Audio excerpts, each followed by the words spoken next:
Για να φτιάξουμε ένα βίντεο πρέπει να πάμε στο Movie Maker.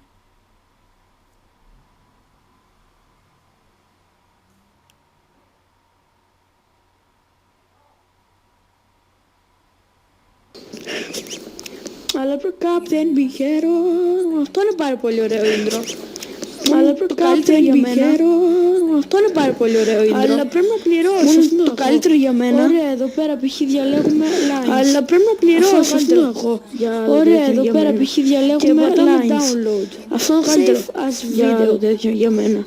Και πατάμε download. Ωραία, save as video. Να παίξει. Το κάνει save. Ωραία, και πατάς να παίξει. Το κάνει save βίντεο μόνο μια φορά. View. Να, αναπαραγωγή βίντεο μόνο μια φορά. Ωραία. Μετά πώς το φτιάξεις να έχει μουσική. Άμα θέλετε να έχετε μουσική πάτε βίντεο. Μετά πώς το φτιάξεις να έχει μουσική. Άμα θέλετε να έχετε μουσική πάτε βίντεο show. Ωραία. Εγώ τώρα τα διέγραψα για να σας δείξω. Επεξεργασία. Εγώ τώρα τα διέγραψα για να σας δείξω. Legend. Επεξεργασία.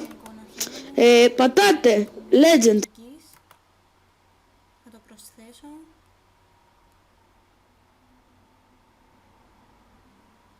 Μπορώ να προσθέσω και ήχο.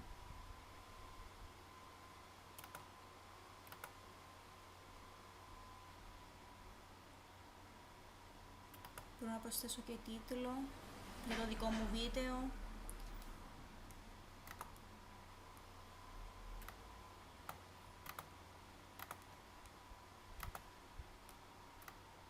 Ή το όνομά μας ή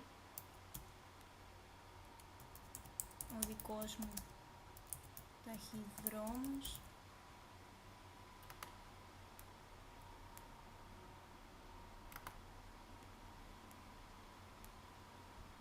Μπορώ να αλλάξω το χρώμα από εδώ. Μπορώ να το βάλω στα αριστερά, στα δεξιά και στη μέση.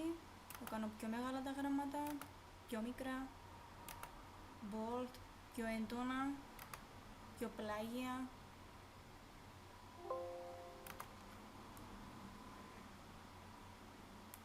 Και να προσθέσω ποιες εικόνες θέλω.